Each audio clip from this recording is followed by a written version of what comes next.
The scientists of Kaladesh were geniuses. Amongst their most famous inventions were interplanar bridges, bipedal machine gun bastards, and reservoirs that not only stored energy and water but doubled as weapons of mass destruction. They even made a cargo helicopter with controls so simple even the brainless undead or dinosaur with no opposable thumbs could pilot it. Tell me, do you believe science has gone too far? The chief crowning achievement amongst these was a nondescript marvel so powerful that it managed to contribute to the standard banning of a Lay of the Land variant. Yeah, Marvel's pretty good. I don't understand the flavour of Marvel. I mean, it looks like a bunch of cogs and arms. Perhaps it's a really efficient recycling machine that turns shite like puzzle knots into eldritch space monsters. Yeah, I can get behind that. On Monday night's stream, I played a blue-green variant of Aetherworks Marvel, a Splicer-submitted deck dubbed Spin City, submitted by my patron Neo as an ode to a deck his friend Nick Gursky had been playing for a while. The VOD of that stream will be in the cards, the end screen, and linked in the description below. We had a lot of fun spinning the wheel. Come on, Bob! You spin me right round, baby, right round! Come on! Come on! Baby, like a record. Okay, don't do this to me, opponent. Stop stealing the thunder. What if we hit another Marvel and spin it again? That'd be so funny. That would be amazing. Come on! Give it. Oh, we did it! Chat, we're gonna fucking. Don't choose omniscience. Do not choose. I know. I'm just gonna ever call them. Oh, chat. Fucking hell. Wait, let me not fuck this up. Okay. Cast. Trigger, win the game.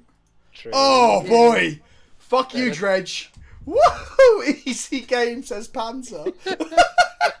This variant of the deck opts to cut the blue altogether, when I remember to change the lands that is, in favour of playing some through the breaches too, in order to ensure that slamming Emeralds into our opponent's faces is a consistent win condition as possible. We play an energy package of the green Puzzle Knot, the energy Mana Dork, the shitty 2-1, alongside F&M Promo Alumni Aether Hub and Harness Lightning, in order to allow us to consistently spin the RNG wheel and look for a powerful Haymaker on top of our deck. Those Haymakers in this case are Emrakul and Nulamog, or an Omniscience and able to cast those stuck in our hand, or through the breach to sling them at our opponent's face. Our sideboard is skewed towards not losing to Tron, or more accurately Khan the Great Creator, as we played him in 5 out of our 7 matches on Monday night, and that was about as much fun as discussing competitive EDH with a group of competitive EDH players. This video is a bit of a shorter one this week because I've been ill and have to head out of town for a good friend's wedding, but I hope it's spicy enough for you to forgive me. The video was of course brought to you by the love and the support of my wonderful patrons, the largest of which are on screen now, and by large I mean contributions towards helping the channel, not physical size. Although some of them may be my larger ones, I've not actually measured any of them physically with a ruler. Not yet, anyway. If you want to get involved with the banter over in the Discord, telling John to fuck off or tagging Kirsty every time Greg's the Bakers comes up, then you can join the Discord for just $2 a month. The top tier patrons get to add lists to the Splicer deck submission list, which I am working my way through at the moment. So what are you waiting for? Follow the link in the cards and sign up to support my ludicrous bullshit and help to support me make a living making this content. The other major sponsor helping me to keep the lights on is the wonderful channel Fireball.com. They're a great source of magic strategy and tips, as well as a great online store for singles and sealed products. If you're signing up for a Magic Fest run by them in the next few months, be sure to use the code KENOBI in order to show them who sent you and where your allegiances lie in the Great Beard War of 2019. Fuck you, Saffron Olive!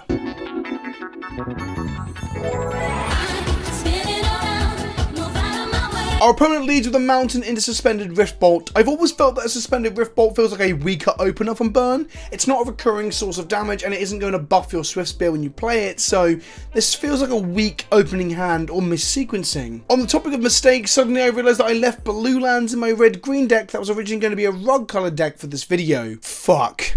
We get Rift Bolted and they cast Eidolon of the Great Revels. Fun fact, this was Andrew WK's invitational card awarded to him for partying hard. We cast a Harness Lightning, target Andrew and kill him. We get double Spite and feel good about how things are going. The less creatures on the board, the more likely we're going to be able to have time to find a breach or a Marvel. We draw Nulamog, which in this deck might just be better off being Original Morg. Original Morg shuffles back in and has Annihilate of 4, which means when we breach him, it actually affects the board state, where New Morg doesn't actually do anything to the board itself when breached.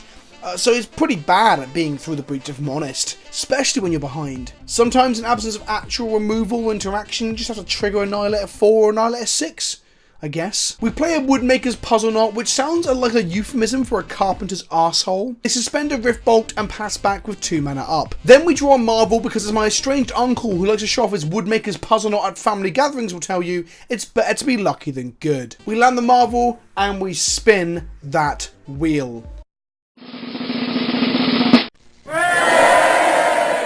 Shit the bed, it's an Emrakul. Upon casting it, because that's right, Marvel casts the Emrakul, we trigger the casting ability, causing our opponent to give up. It's actually meant to give us an extra turn, but a lot of the time it just triggers and causes your opponent to say, fuck this, I'm out.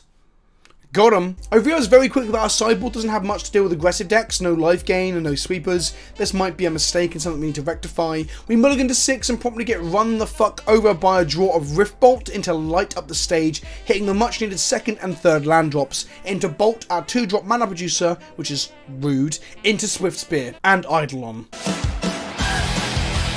I have a Marvel in hand, 2 Breaches and Nulamorg, which is less than ideal. I fire off a Harnessed Lightning but opt not to kill the Eidolon, so pending us drawing a 4th land, we can just spin that Marvel. This is a mistake, however, because Bolt plus Boros Charm puts us to 1 life after attacks, meaning this land can't even be cracked without committing Sudoku. And let's be honest, Sudoku sucks. Math is for nerds. We go to game 3.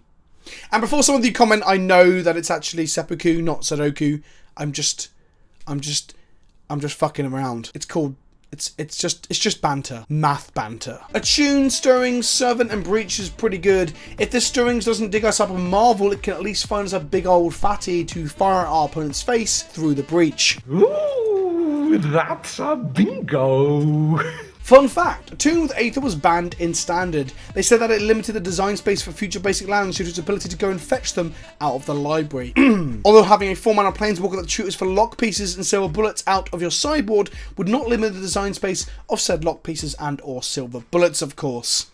No, never. Let's keep Stoneforge Mystic Banding. Wait, what was this video about again? Oh, right, yes, Marvel. We decide to offer up the trade, but they don't want to do that. The fucking cowards. They take us to 12, allow our mana dock to live, and suspend a Rift Bolt. I don't believe at this point they were aware of our secondary Through the Breach plan, because they haven't seen it yet.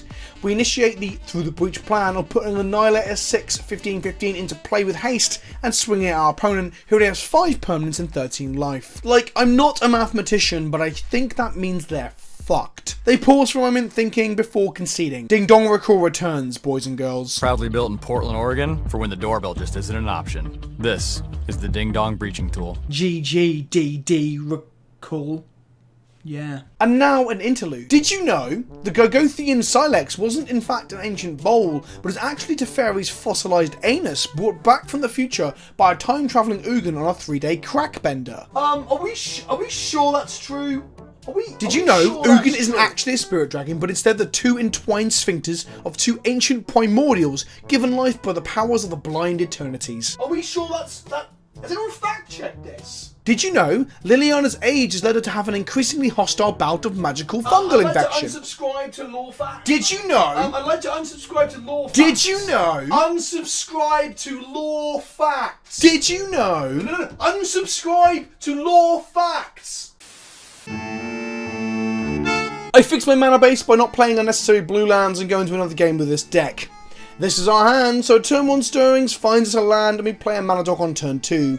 They lead Fountain into Mindstone and I have literally no fucking idea what this opponent is up to. We play another mana dock and pass the turn. They play a Torch Defiance, tick up and cast a mainboard Relic of Progenitus. Looks like somebody really fucking hates Dredge. So this looks like some form of like mono red prison deck. I just wasn't aware that any mono red prison deck would be playing the Radiant Fountain. Is that a thing now? We untap, draw a 2nd Ulamog and feel bad. If this was Uldomog instead of Nulamog, then we would have a way to wreck their board right here. Instead we have to settle for exiling 20 cards off their library and killing Chandra for the low cost of 2 cards out of our hand. It feels pretty bad, if I'm honest. What information did we glean from exiling part of their library? Well, this mono-red Planeswalker deck is playing Blood Moon. What a fucking surprise. They kill both our creatures and blow up a land with an Incendiary command. Wait, who the fuck plays Incendiary command? What year is this? No. What year is it? Even that joke doesn't quite work because it's easily the worst of the command cycle. I don't even know if it's all played during Lorwyn Standard. Don't you even fucking dare at me. I will stand by that. It is the worst of the command cycle, you sluts. We draw a land, play it and pass. They play a cough and start going to Pound Town with a mountain because everyone loves a fucking good mountain. We actually draw a Marvel, but we can't activate it because we don't have enough energy. Fun fact, I had considered casting this Harnessed Lightning on our own creature earlier in the game when we had some free mana on one of the turns, but sinking 0 energy into it, that meant that we had enough energy in our pool that if we spun a Marvel, to make sure we could spin a Marvel if we found one, but I decided not to do that for some reason.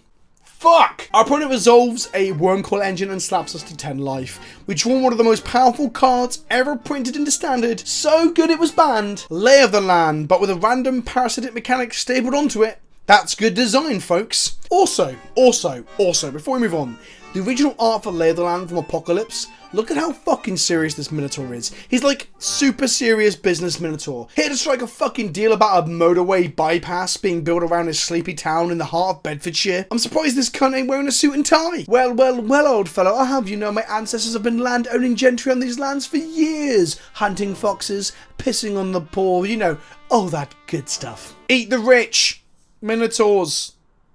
Fuck you, Tories. We lay the land and we spin that wheel. Here we go. We're spinning the wheel, we're spinning the wheel, we're spinning the wheel, we're spinning the wheel. Ta-da! It's a fucking spicy spaghetti meatball. Hilariously, we can't even attack here, otherwise you just die on the crackback from the worm tokens and the animated mountain if they keep Koth and a mountain to the Annihilator trigger. I don't think I've ever cheated an Emrakul into play, especially in Modern with the aim of using it as a blocker. This is a weird and rather precarious situation to be in. On the upside, she does come bearing gifts, and that gift is a whole other turn after this one. But then I realised afterwards that I could have perhaps harnessed lightning to kill one of the worm tokens after we've attacked, but we still wouldn't have one there and we'd be on the back foot. Actually, perhaps that's the better line, because then we could have attacked with Emrakul and then attack with Emrakul, and they would be dead in two turns time. Yeah, that was probably better. After realising I'd fucked it up, I used lightning but stored the energy and moved to our second turn. We drew Lay of the Land with a can of monster energy drink in hand and we cast it. We are 1 energy short of spinning the Marvel again. We pass back to them. They cast an Infernal Titan shooting us for 3. They then animate a mountain and attack. We block the worm with our Emrakul, which will die to the death touch but give us another energy to allow us another spin. Emrakul triggers and shuffles in and we take 4 going to 3. We now have 1 more turn. Otherwise, the Inferno Titan's attack trigger will just kill us. On end step, we spin that wheel.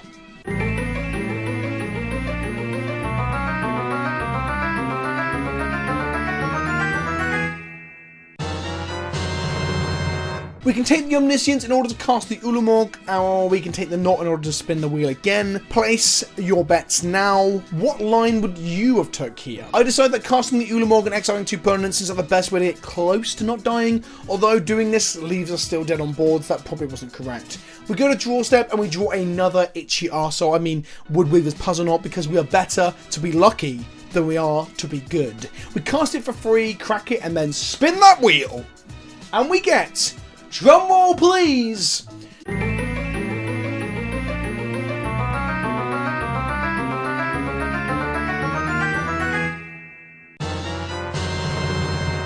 Oh, we don't find Eldrazi. We do find a second copy of Omniscience.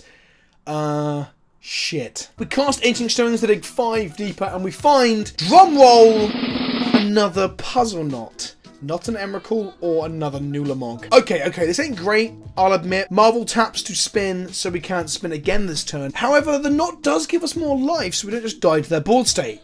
Now that's epic. But not as epic as... Epic Gamer Moments, brought to you by PleasantKenobi's Bathwater. Buy it now as it's guaranteed to increase your libido and the girth of your penis. We cast the Knot and cast the Ulamog, exiling the Ultimate Ready Koth and the Inferno Titan to minimise the amount of damage we take next turn. All this puzzling over knots has left us on 12 life. They cast another Hammer Boy. If I had a hammer... a hammer in the morning. And a Guardian Idol, which is basically a Mutavault that doesn't die to Armageddon in cubes. Well, that's historically where I've seen the cards, so... Are you an Armageddon deck?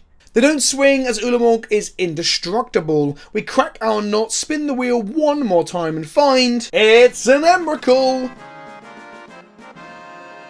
They skewered up. We had to jump through several marvellous hoops to get there, but we got there in the end. In game 2, we are one land off the through the breaching the Emrakul into their face when they cast Wildfire. Good news! They are an Armageddon deck of sorts. Fuck my life.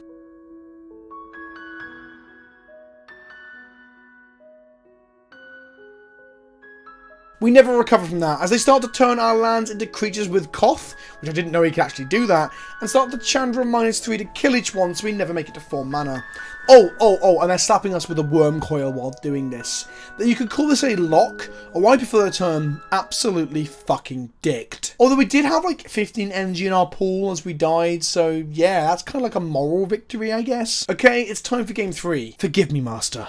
I have to go all out this once. We begin to charge our energy reserves on turn 1 with a lay of the energy drink. And then on turn 2 of the puzzle knot, we charge our energy more.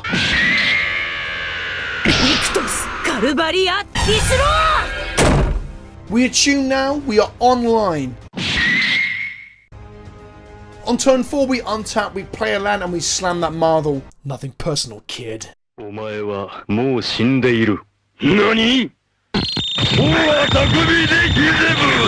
Fuck. We whiffed. We weren't completely whiffing, we did hit a puzzle knot which allows us to go again next turn. They untap, and well, they show us who has the real power here.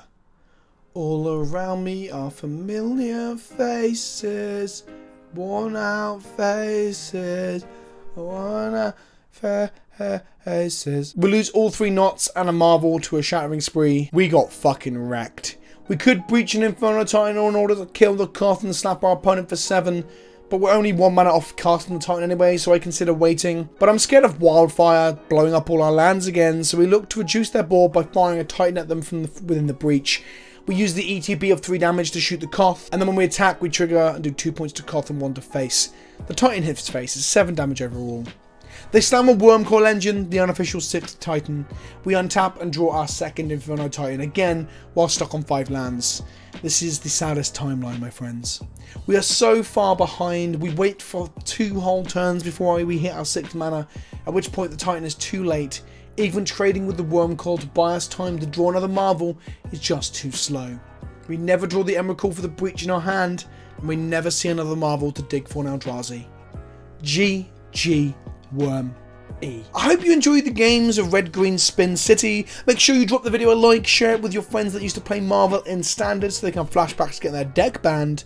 Ha! Got 'em! And comment down below letting me know what you thought of the video and the deck. I've been Vince, also known as PleasantKenobi on the internet. Be good to one another, and don't forget to order some Gamer Guy bathwater, guaranteed to make your partner leave you when they realise you ordered this shit. Ta-ta for now.